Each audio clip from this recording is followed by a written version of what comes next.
It was kind of it was a long time ago. We saw a blurb on a message board or just online in like 2001 is when the legend kind of first started appearing, and there wasn't, it was before Facebook and Twitter, and we really couldn't, just it didn't catch on and spread like it would nowadays, and so it had a lot of time to kind of gestate, and people have their own theories, and we were trying to figure out what would drive somebody to go on this sort of modern day treasure hunt, is how we viewed it.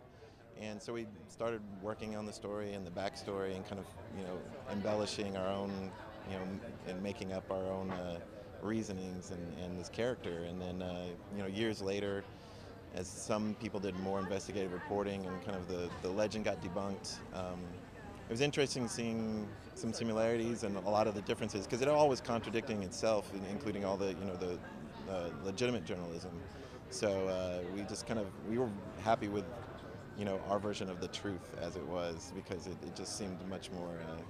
It was what drew us initially, so we didn't want to like change anything and make it more of less of the legend than instead of like the true story. But truth in film is always so subjective. It's interesting how that kind of works.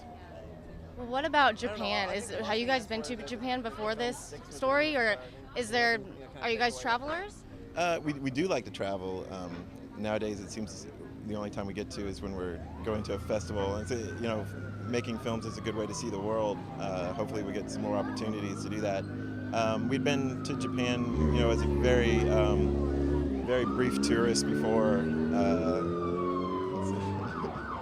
So prior to writing the script, we just did a lot of online research, cultural research, and then when we were there shooting, we had a really great crew and had them, give us as much feedback as they could as to, are we doing something that's, the non-tourist version of Tokyo, and very accurate and sensitive to that culture, and we've gotten amazing compliments from Japanese people who've seen the film at other festivals, and they're very complimentary about how this feels very realistic, and they're surprised that it's two guys from Texas that made this movie, and not someone who's had a lot of exposure there. But this is all part of the process, is making sure we're accurate as possible. So, what do you want people to generally take away from this film?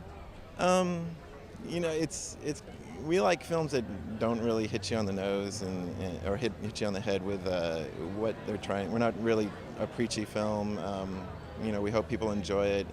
The best part about seeing it with different audiences is everybody takes away something different, and I think that's kind of a measure of success for us. We like the fact that everybody has a different opinion and identifies with the character in different ways, and for us it's that it can spark conversation, and that's kind of the joy of it, so for us.